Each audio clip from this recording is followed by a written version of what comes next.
네, 억지로 박수 받은 것 같아서. 네, 오늘 금요 회복 예배 오신 모든 분들을 주의로 환영하고 축복합니다. 오늘 깨어진 자신과 마주할 때라는 제목으로 우리의 정체성에 대해서 다시 한번 생각하는 시간을 갖기 원합니다. 제가 이 말씀을 준비하면서 어렸을 때 저의 어떤 한 장면이 생각이 났습니다. 제가 이제 어렸을 때, 그때가 초등학교였던 때로 기억이 됩니다. 초등학교 때 이제 어머니의 손을 잡고 옷을 사러 이렇게 간 기억이 나요. 대부분 이제 어렸을 때는 어머님이 옷을 사주지 않습니까?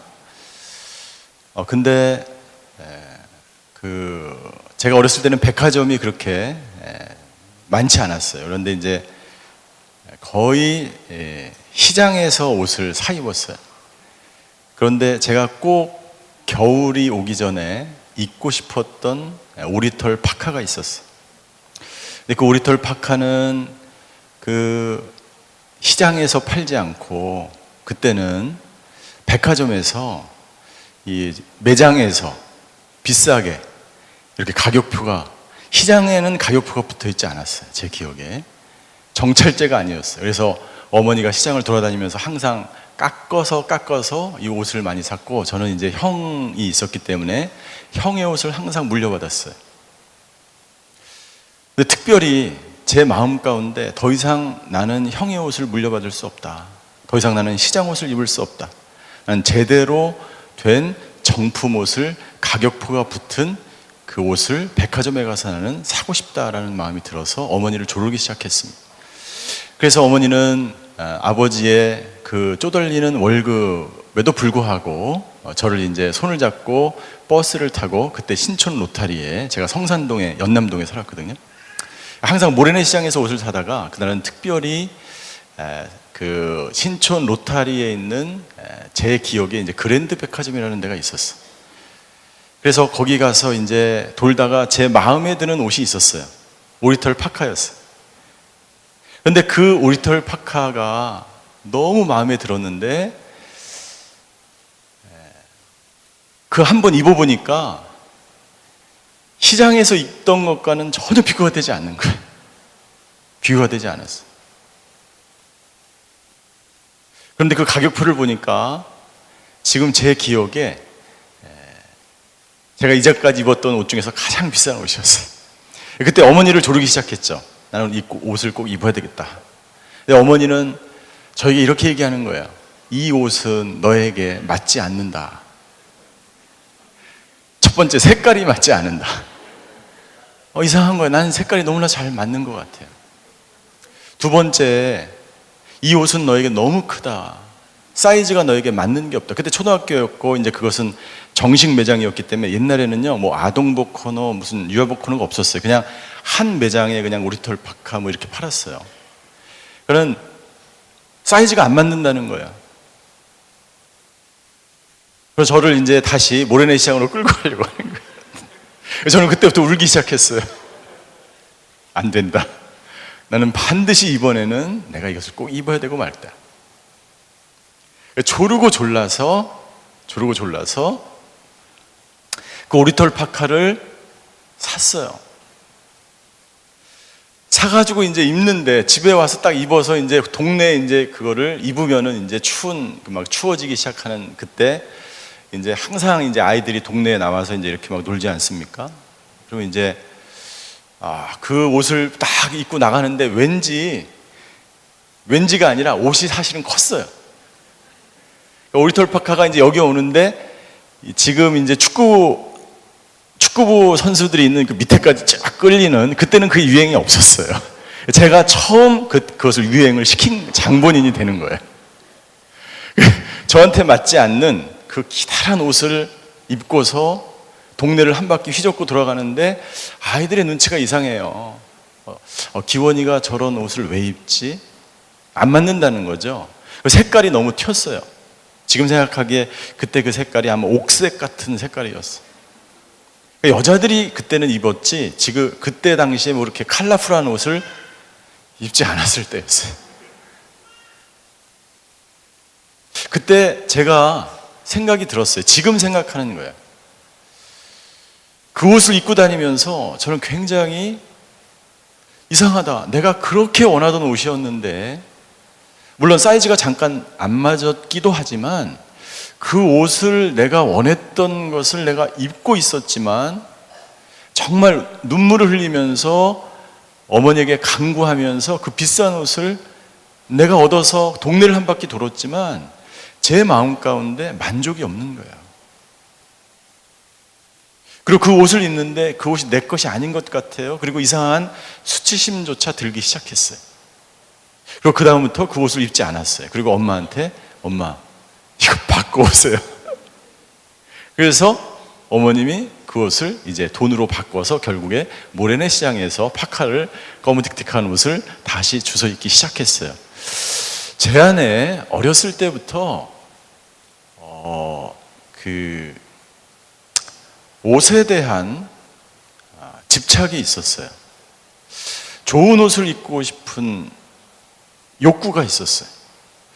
그 좋은 옷을 입지 않으면, 내가 백화점에 걸려있는 그 옷을 입지 않으면 내가 다른 아이들보다 좀 나아 보이지 않았을 것 같았어요. 나아지지 않는 것 같았어요. 그런데 막상 입어보니까 저한테 뭔가 맞지 않는 거예요. 불편한 거예요. 어렸을 때 저는 그 옷을 통해서 나를 아이들보다 더 드러내 보이고 싶었어요. 그리고 그 이후에 계속해서 저의 옷에 대한 집착이 시작되는 거더라고요. 그래서 제가 옛날에 말씀드린 적 있지만 제가 대학교 때는 청바지가 10벌이 넘었어요. 하루하루 바꿔 입는 거예요. 수련회 갈 때도 날마다 아침 저녁으로 옷을 갈아입어요. 거의 패션쇼를 하러 가는 게 아닌데 내가 왜 그랬는지 지금 돌이켜보니까 그 옷을 통해서 다른 아이들보다 내가 더 무엇인가 가지고 있다는 것을 보여주고 싶었던 것 같아요.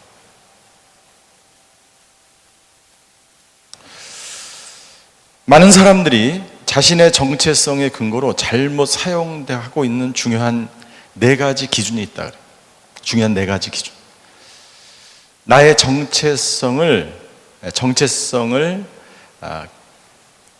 나의 정체성은 무엇입니까? 나를 나타내는 성격, 나를 나타내는 본질입니다. 다른 사람이 나를 볼 때 나를 어떻게 생각할까? 혹은 자기 자신을 생각할 때 나의 성격과 나의 본질을 나타내는 그러한 성질이나 성격을 정체성이라고 이야기합니다.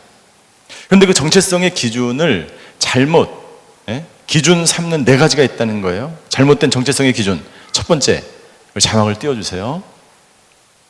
첫 번째는 업적을 통해서 무엇을 성취했는가를 통해서 자신의 정체성을 나타내고자 하는 거예요. 그것이 자기 정체성의 근거가 되는 거죠.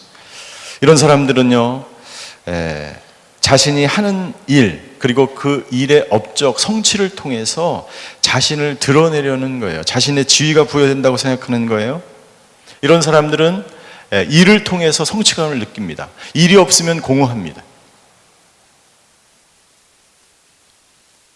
그래서 이런 사람들은 모든 일에 자기가 결정을 해야 된다고 생각하고, 일이 생기면 그 공동체에 생긴 모든 일은 자기가 속해 있어야 된다고 생각해요. 제가 그랬어요. 교회에서 무슨 일이 일어났는데, 청년부에서 무슨 일이 일어났는데 내가 모르는 일이면 굉장히 분노가 일어나는 거야. 왜 내가 일을 모르지? 그래서 오늘교회 목사가 된 다음에도 교회에서 어떤 큰 일이 결정되면 굉장히 불쾌해요. 왜 나한테 상의를 안 하지? 혹시 그런 분이 여기 계시는지 모르겠어요. 네?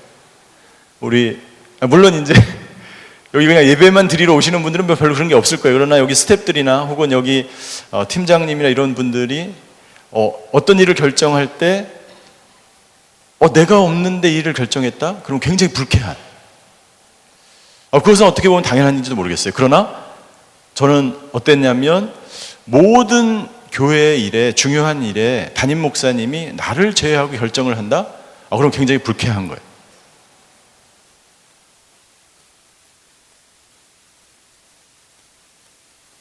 그 사람이 하고 있는 일, 그 사람이 하고 있는 일을 통한 어떤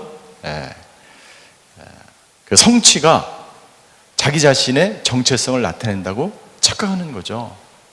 두 번째, 소유하고 있는 것, 자기가 소유하고 있는 것을 통해서 자신의 정체성을 드러내려고 하는 거예요. 대부분 물질이라든가 명품을 꼭 들어야만 자신의 존재 가치가 입증된, 외제차를 타야만 내 수준에 맞는, 자기 능력도 안 되면서 외제차를 굴리거나, 혹은 자기의 능력도 안 되면서 이제 명품을 들고 다닌다거나, 자신에 대해서 만족스럽지 않기 때문에 쇼핑을 통해서 자기의 지위를 높이려고 하는 거예요. 여러분들 옷을 깨끗하게 입어야죠. 그러나 중요한 것은 자기의 위치와 자기의 경제적인 능력이 안 되면서 쇼핑몰에 가서 쇼핑을 하고, 그걸 어떻게 합니까? 카드로 돌려막는. 이 카드로 써서 이 카드로 돌려막고.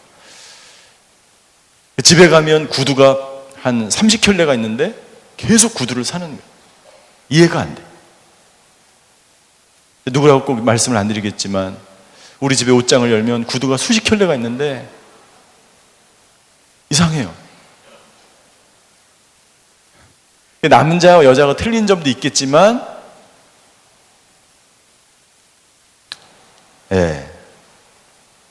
자신이 지불할 수 있는 이상의 물건들을 사들이는 거예요. 갚을 능력이 되지 않지만 자신이 소유하는 것으로 만족감을 누리는 것, 그것을 통해서 자신의 정체성을, 지위를 누리는 것, 잘못된 정체성의 기준이죠. 세 번째, 어떤 사람들은 자신이 알고 있는 다른 사람을 통해서 자신의 정체성의 근거로 삼습니다. 누구든지 모든 사람과 다 통해 있어야 돼요. 인맥을 통해서 저 사람과 내가 알고 있다는 것을 다른 사람에게 알림으로써, 그래서 끊임없이 자기가 알고 있는 사람뿐만 아니라 모르는 사람까지도 막 엮어가지고, 그 사람 나 알고 있어. 어떻게 알냐면 별로 만나본 적은 없는 거예요. 아는 사람을 통해서 자신의 지위를 결정하고, 그런 사람들을 이용해서 다른 사람에게 위협을 가하기도 합니다. 아는 사람이 많을수록 자신의 지위가 높다라고 생각하는 거예요. 잘못된 근거에 자기 정체성을 갖는 것이죠. 마지막으로 외모. 많은 사람들이 자신의 외모를 자신의 정체성의 근거로 삼아요. 특히 여성들의 경우가 그렇습니다. 화장품을 사는데 지나치게 많은 투자를 한다. 문제가 있는 거죠. 얼마 전 제가 SNS에 올라온 그 영상을 보니까 이런 영상이에요. 화장 전과 화장 후의 얼굴이라는 제목의 영상. 근데 이 자매가 막 이렇게 너무 예쁘게 생겼어요. 그런데 갑자기 화장을 막 지우는 거예요. 거울을 보면서 지우니까 한쪽 눈이 완전히 작은 눈인데 이렇게 뱁새처럼 생겼는데, 이 눈이 화장 전에는 막 굉장히 커 보이는 거예요. 화장술이 엄청나게 발전한 거예요. 제 눈이 작아서 뭐라 그런 게 아닙니다, 절대로. 그게 아니라 그런 것들을 통해서 자기를 드러내려고 하는 것이죠. 여러분들, 사람들이 여성을 평가할 때 이쁜가 이쁘지 않은가로 그 여성이 대우받는 세상이 되었다고 이야기합니다. 이쁜 여성들은 대우를 해줍니다. 그래서 그 건널목을 건너갈 때 무거운 짐을 짊어지고 가는 그 여성이 있는데, 남성들이 지나가면서 이 여성의 얼굴 앞모습이 이쁘면 그 짐을 들어준다는 거예요. 그런데 이 여성의 앞모습이 이쁘지 않으면 그냥 지나쳐 간다는 거예요. 여러분들, 얼마나 왜곡된 사실입니까? 왜곡된 메시지입니까? 그리고 여성들은 끊임없이 자기를 이쁘게 꾸미려고 투자합니다. 얼마나 비극적인 사실입니까? 중요한 것은 다른 사람이 나를 이쁘게 보느냐 안 보느냐가 중요한 것이 아니라, 내가 나 자신을 하나님 안에서 이쁜 존재로 생각하는 것이 굉장히 중요합니다. 그것이 당신의 정체성을 결정하는 거예요. 다른 사람이 외모로 당신을 평가하고, 다른 사람이 당신의 학업으로, 당신이 가지고 있는 것으로, 당신의 명품으로, 당신이 소유하고 있는 것으로 당신을 평가할 때, 당신이 거기에 좌우되지 않고 내 존재 자체가 하나님 앞에서 너무나 아름답고 이쁜 삶을 살고 있고, 그러한 삶을 살지 않는데 그냥 나는 이뻐, 그런 것이 아니라 그것은 망상이죠. 그것이 아니라 정말 하나님 앞에서 아름다운 인생, 이쁜 인생을 살아가는 존재,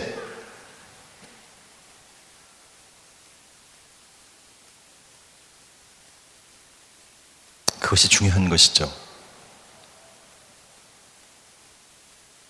이 거짓된 자기 가치관, 자기 기준에 살아가는 사람들의 특징은 뭐냐면 끊임없이 자기의 과거에 집착하게 됩니다. 지금 현재 자기의 정체성과 지금 현재 자기가 누구인지를 모르기 때문에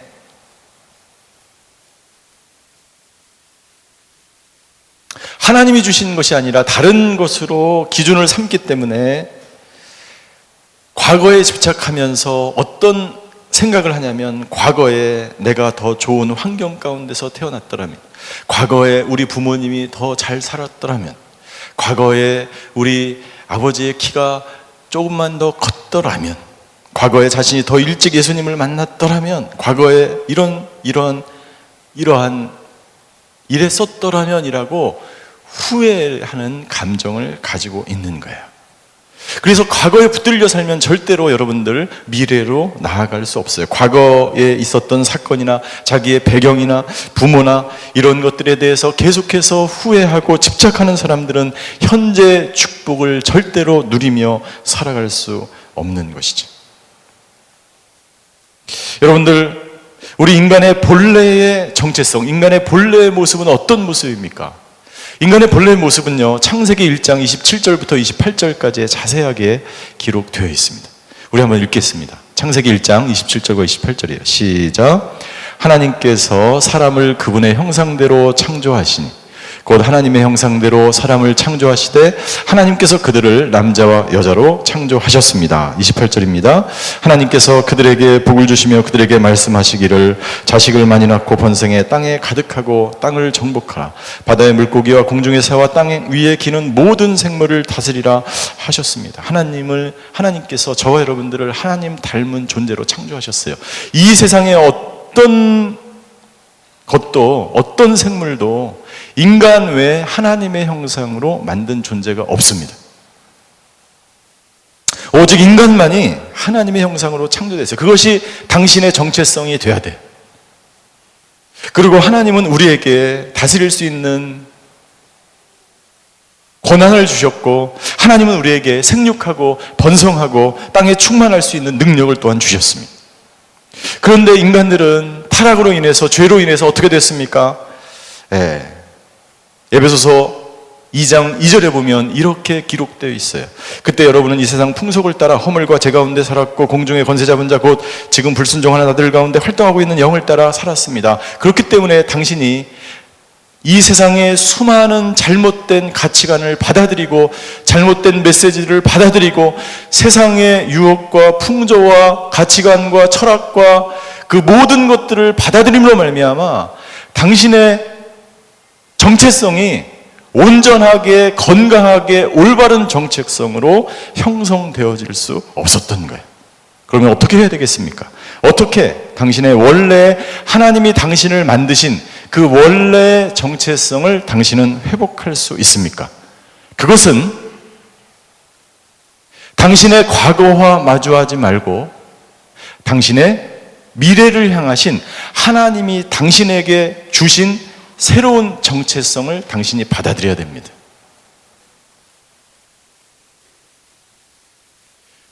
끊임없이 당신의 과거와 마주할 필요가 없어요. 여러분들, 과거를 묻어버리고 과거의 모든 것들을 그냥 없는 것처럼 여기라는 것이 아닙니다.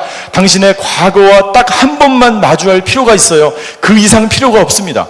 과거를 붙들고 과거를 집착하는 사람들, 과거에 매달려 있는 사람들은요, 절대로 회복되어질 수 없습니다.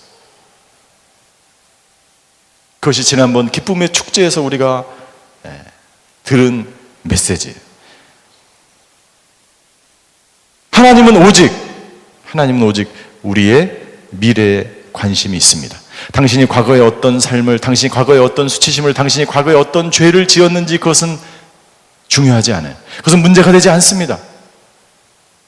왜 많은 사람들이 자기를 숨기고 자기를 가리고 외모로, 물질로, 일로, 학력으로, 명예로 다른 사람에게 보여지려고 합니까? 예. 자기 과거가 두려운 거예요. 숨기고 싶은 거예요.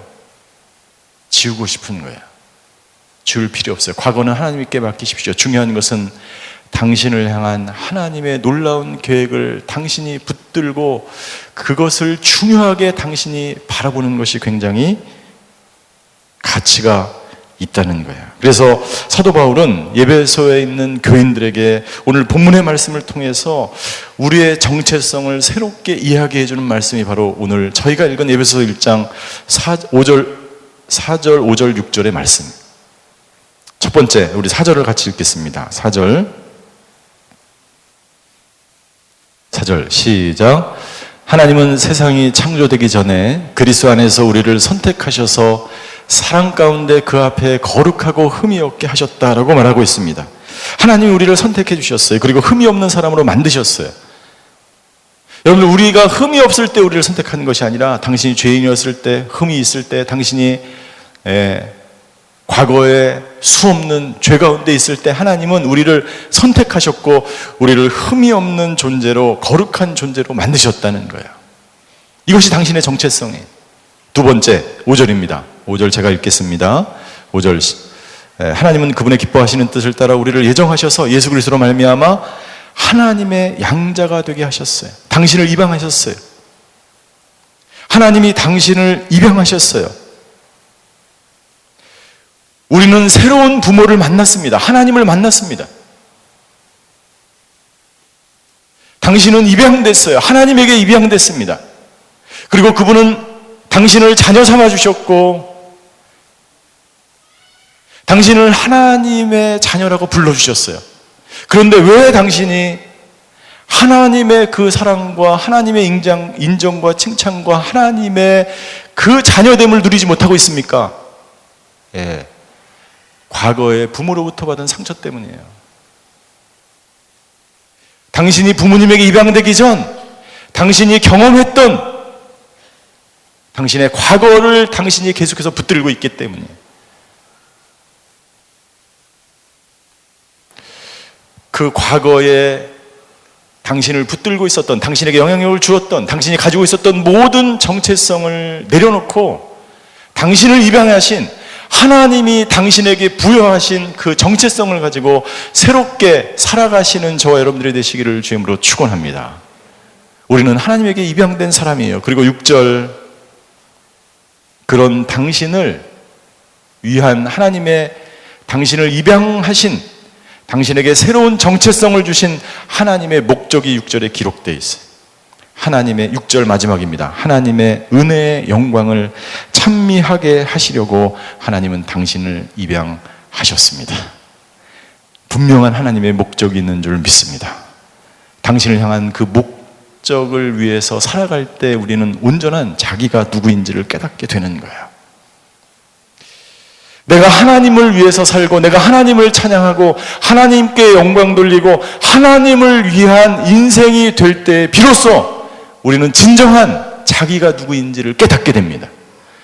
그 외에 다른 어떤 것도, 어떤 행위와 어떤 삶과 어떤 생각과 어떤 것도 여러분들 당신의 정체성을 올바로 돌려놓을 수 없어요. 오직 내가 하나님의 존재로. 여러분들, 나는, 저 이기원 목사는 설교자가 아니에요. 저는 목사가 아닙니다. 목사이기 전에, 설교자이기 전에 저는 하나님의 입양된 아들인 줄 믿습니다. 이 정체성을 가질 때 내가 목사가 아니 되어도, 내가 설교를 못해도, 설교의 자리에 있지 않아도 나는 하나님의 자녀로 인하여 기쁨이 충만해야 되는 거예요. 여러분들, 만약 당신이 누군가의 엄마로 지금까지 살아서 그 엄마이기 때문에 당신의 존재가, 당신의 정체성이 그러한 정체성으로 살았다면 여러분들, 당신의 자녀가 갓 출가를 하고 결혼을 하고 혹은 당신의 자녀가 없어졌다라는 그런 상황이 있을 때 당신이 하나님 앞에서 변함없는 하나님의 자녀라고 하는 정체성이 당신의 존재가 되어야 됩니다. 빈둥지 증후군 때문에 자녀가 사라졌고 자녀가 없어졌기 때문에 당신이 우울증에 걸리고 당신이 불면증에 걸린다면 당신의 정체성은 그 자녀에게 있었던 거예요. 자녀가 있든 없든, 자녀가 군대에 가든 안 가든, 자녀가 결혼을 하든 안 하든 상관없이 당신은 하나님의 자녀라고 하는 그 정체성, 그 존재감, 그거 하나만으로 하나님 앞에서 자기의 존재가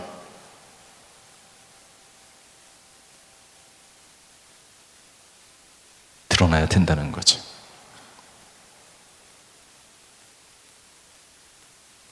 여러분들, 당신의 미모가 당신의 정체성이었다면 여러분들 내일 교통사고가 나서 당신의 얼굴에 화상을 입었어요. 그럼 당신의 정체성은 어디 있는 것입니까? 이지선 자매처럼 자기의 화상에 쭈그러든 그 얼굴을 보면서도 나는 행복할 수 있는 그런 정체성을 갖게 되기를 주임으로 축원합니다. 그렇다면 당신의 정체성은 당신의 미모가 아니에요. 당신은 물질이 아니에요. 당신의 명예가 아니에요. 당신의 자녀가 아니라 하나님 안에서 내가 입양된 건강한 정체성을 소유할 수 있는 것입니다. 폴 툴리엔은요, 기독교 심리학자인 폴 툴리엔은 이런 비유를 들어서 새로운 정체성을 가지고 살아가야 되는 우리에 대해서 이야기합니다. 어떤 비유냐면 공중그네를 타는 비유를 듭니다. 여러분들 서커스나 이런 데 보면 공중그네를 이렇게 타는 사람이 있어요. 공중그네를 탈 때 이 사람이 이 공중그네를 의지하는 것은 그 새로운 그네가 오면 그 그네를 잡으면서 이 사람이 거기에 생명줄이고 그 그네가 자기에게 안정을 가져다 주기 때문이죠. 하나님이 우리에게 새로운 그네를 주셨어요. 그리고 그 그네를 우리가 손을 잡고 새로운 그네를 탈 때에는 어떻게 해야 됩니까? 내가 과거에 잡고 있던 이 그네를 놔야 됩니다. 만약 이 그네를 놓지 않으면 우리가 어떻게 될까요? 공중에서 새로운 그네를 잡고 옛날 그네를 잡으면서 공중에서 팔이 양쪽으로 찢어지겠죠. 폴 툴리엔은 이야기합니다. 하나님께서 우리에게 새로운 정체성을 주셨을 때 그 새로운 그네를, 공중 그네를 잡는 것처럼 우리가 그 정체성을 잡고 옛날에 자신이 가지고 있었던 그 과거의 정체성을 놓지 않으면 우리는 계속해서 고통스러운 삶 가운데 살아갈 수밖에 없다는 거예요. 낡은 모든 당신의 정체성을 내려놓지 않으면 우리는 새로운 정체성으로 살아갈 수 없다는 것을 말하는 것입니다. 여러분들, 우리는 이 세상에 살아가면서 두 가지 자기의 정체성을 가지고 살아갑니다. 첫 번째 정체성은 뭐예요? 죄인에 관한 거예요. 하나님 앞에 회개하는, 날마다 회개함으로 나아갑니다. 저를 용서해 주십시오. 이러이러한 죄를 지었습니다. 자기 반성의 정체성, 의존하는 정체성, 회개의 정체성을 살아가는 죄인의 의식이 우리에게 있어요. 또 하나의 정체성은 어떤 정체성이에요? 하나님의 축복을 누리고자 하는 정체성이에요. 하나님의 능력을 사모하는 정체성이에요. 하나님의 자녀로서 죄사함의 축복과 성령 충만한 삶, 능력 있는 삶을 살고 싶은 정체성이에요. 그래서 우리가 예배를 드리고 기도를 하고 은혜가 충만하고 성령 충만하면 의인된 죄사함의 축복의 자녀의 정체성을 가지고 살아갑니다. 그런데 세상에 나가서 방황하고 삶에 넘어지고 쓰러지고 자빠지면서 죄인의 정체성을 또 붙드는 거예요. 여러분들, 두 가지 그네를 우리는 잡으면서 왔다 갔다 하는 거예요. 저와 여러분들의 정체성은요, 주님만을 따르기로 결단하는 정체성이, 삶이 저와 여러분들에게 있게 되기를 주님으로 축원합니다. 주님을 모시고 살아가면, 주인된 삶을 살아가면, 그분이 인도하는 대로 우리가 살아가면, 여러분들, 우리는 이 죄인과 의인 사이에서 갈등하지 않습니다. 과거의 그네와 새로 나에게 주신 그 새로운 그네 속에서 우리는 방황하지 않습니다. 예수님이 우리 안에 오셔서 예수님이 주인된 삶을 살아가면 우리에게 생명수가 넘치는 새로운 인생이 우리에게 다가오게 되는 줄 믿습니다. 당신의 삶이 목적이 분명해질 줄 믿습니다. 여러분들, 오스왈드 챔버스라는 목사님은요, 우리에게 이렇게 이야기합니다. 그리스도인의 정체성. 거짓된 정체성은 무엇입니까? 거짓된 정체성의 기준에 살아가는 사람들은 업적과 소유물과 아는 사람과 외모를 통해서 자기의 정체성의 기준을 삼지만, 그리스도인의 정체성의 세 가지를 이야기합니다. 첫 번째, 그리스도인의 정체성을, 건강한 정체성을 가지고 있는 사람의 기준은 뭐냐면 주님과 일치된 삶을 살아가는 사람이에요. 그리스도의 영이 임한 사람이라는 거예요. 그리스도의 영이 임한 사람은 어떤 사람입니까? 그리스도의 영이 임한 사람들의 주된 관심은 뭐예요? 주님일 수밖에 없습니다. 당신의 하루의 삶이 주인이기 때문에, 당신의 주인이 주인이기 때문에 주님을 모시고 사는 사람들은 주님과 하나된, 주님과 일치된, 주님과 하나된 영성을 가지고 하나된 일치된 삶을 살아가는 정체성을 가지고 있다는 거예요. 두 번째, 이 주님과 하나된 삶을 살아가는 사람들은 기쁨으로 살아가는 사람이다. 기쁨으로 살아가요. 기쁨이 그 안에서 넘치게 됩니다.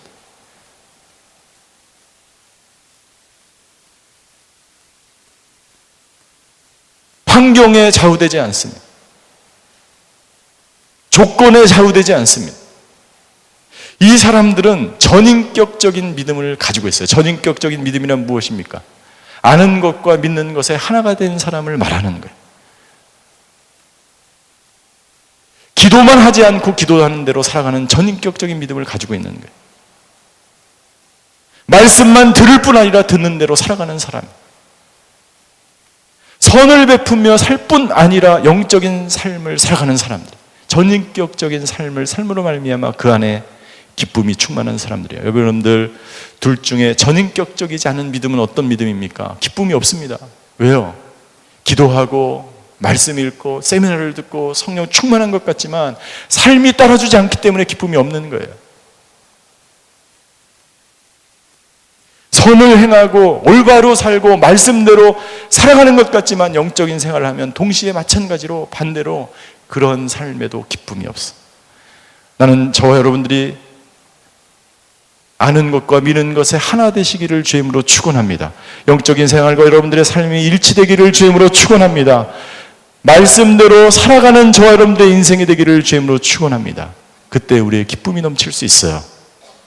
세 번째, 그리스도의 정체성은 하나님의 은혜로 살아가는 사람들이. 하나님의 은혜로. 제자 훈련을 통해서 내가 있는 곳, 어느 곳이든지 내가 처한 어떤 환경이든지 하나님의 은혜로 살아가는 사람이에요. 그래서 여러분들, 이 정체성은요, 나의 노력이나 행위로 이루어지는 것이 아닙니다.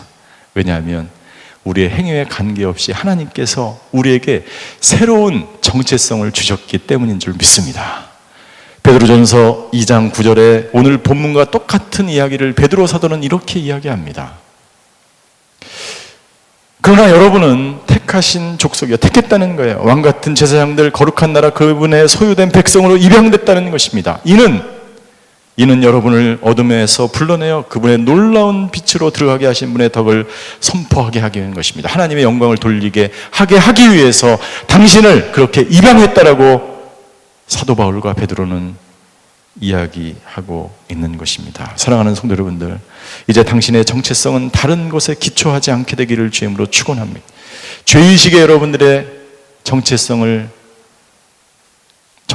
근거하지 않게 되기를 바랍니다. 날마다 회개하는 것과 하나님 안에 은혜 받는 것에 좌우되지 않게 되기를 주임으로 축원합니다. 당신의 외모나 물질이나 당신이 아는 것과 당신의 그 어떤 세상적인 다른 것에 당신의 정체성에 근거하지 않게 되기를 주임으로 축원합니다. 이제 당신은 하나님 앞에 속해 있습니다. 할렐루야.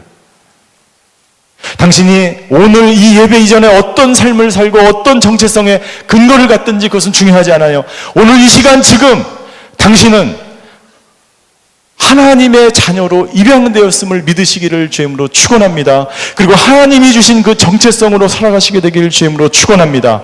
하나님은 여러분들 당신을 있는 그대로 받아주시고 당신을 있는 그대로 이해하시고 당신을 인정하시고 받아주시는 하나님인 줄 믿습니다. 하나님 안에서 당신은 이 세상에서 가장 가치 있는 존재인지 믿으시기를 주임으로 축원합니다. 그것이 당신의 새로운 정체성이에요. 하나님은 여러분들 어떤 분이십니까? 내가 주님의 자녀로 입양되었다는 것은 내가 하나님이 주신 그 새로운 정체성을 내가 붙잡는다는 것은요, 하나님에 대한 이미지가 바뀐다는 것을 말하는 거예요. 더 이상 죄의식 가운데 저와 여러분들이 과거에 있었던 부모님으로부터 받은 정체성, 당신의 환경으로부터 받은 정체성, 여러분들 지금의 당신의 정체성은 누가 결정했어요? 당신이 결정하는 거예요. 하나님이 당신의 정체성을 그렇게 만든 것이 절대로 아니에요. 나의 정체성은 지금의 나는 나의 수많은 선택을 통해서 지금의 나가 만들어진 것입니다. 그것이 당신의 정체성을 형성하는 거예요. 이제 당신은 새로운 그네를 잡고 하나님이 주신 새로운 정체성을 선택하시는 저와 여러분들이 되시기를 주임으로 축원합니다. 하나님에 대한 새로운 왜곡된 하나님에 대한 이미지가 아니라 새로운 하나님의 이미지가 여러분들에게 있게 되기를 주임으로 축원합니다. 그 하나님은 어떤 분이십니까? 여러분 잠깐 눈을 감아보세요. 네. 지금까지 졸으신 분은 눈을 뜨시고 설교를 잘 들으신 분은 눈을 감으세요. 눈을 감고 제가 지금 말씀드리는 성경에 나와 있는 이 하나님이 당신의 하나님으로 당신은 지금까지 생각하고 있고 그렇게 알고 있고 그렇게 그런 하나님과 동행하고 있다면 당신의 정체성은 건강한 거예요. 올바른 자기 정체성을 갖고 있는 거예요.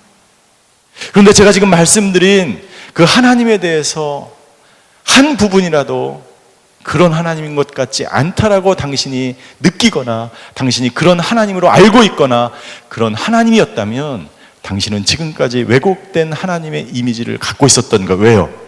당신이 과거에 잘못된 죄의식의 정체성을 가지고 있기 때문입니다. 하나님은 어떤 하나님이십니까? 제가 읽어드릴게요. 첫 번째, 하나님은 당신에 대해서 오래 참으시는 분이신 줄 믿습니다. 하나님은 당신에 대해서 오래 참으시는 분. 하나님은 당신이 잘못하면 분노하거나 당신을 벌하거나 당신을 징계하기 위해서 준비되신 하나님이 아니요, 하나님은 당신에 대해서 오래 참으시는 하나님이고 하나님은 자비하시며 인자하신 하나님이십니다. 하나님은 당신을 지지하고 격려하시는 하나님이십니다. 하나님은 당신을 자녀로 입양하셨고 당신을 항상 귀하게 여기시는 하나님이십니다. 하나님은 당신이 하는 일보다 당신이 누구인지에 관심이 있는 분이십니다. 하나님은 당신의 실패를 비난하지 않으시고 용서해 주시는 하나님이십니다. 그러나 하나님은 공의롭고 공정하고 의로우신 분이십니다. 하나님은 당신과 교제 나누시기를 원하시는 분이십니다. 하나님은 당신을 있는 모습 그대로 사랑하십니다. 하나님은 믿을 수 있는 분이며 하나님은 당신을 떠나지 않습니다. 할렐루야. 지금까지 당신이 믿었던 하나님이 그런 하나님이었다면 당신은 건강한 정체성을 가지고 있는 것입니다.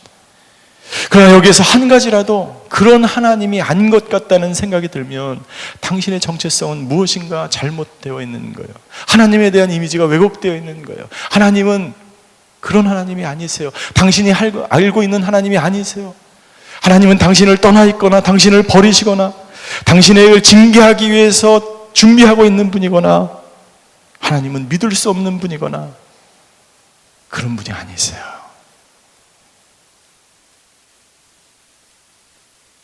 오늘 이 시간 이후로 저와 여러분들에게 하나님에 대한 새로운 인식이 있게 되기를 바랍니다. 그렇게 하기 위해서 당신에게 새로운 정체성이 생겨나기를 주님으로 축원합니다.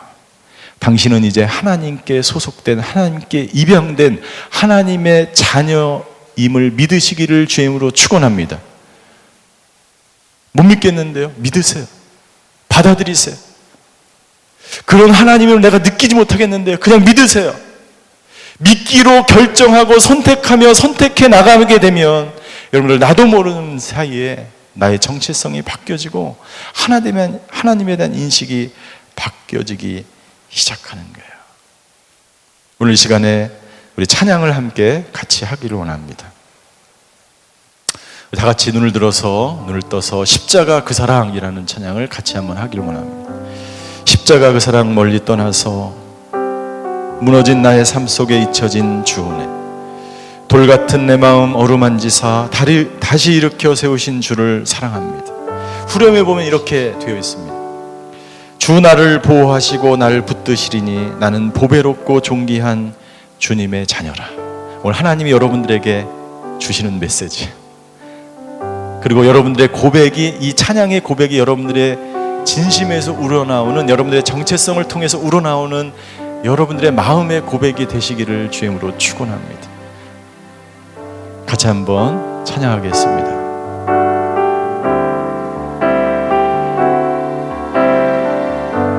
십자가 그 사랑 멀리 떠나서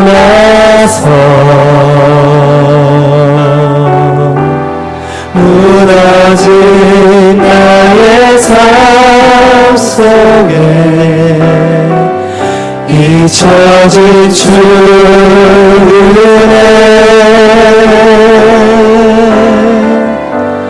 돌 같은 내 마음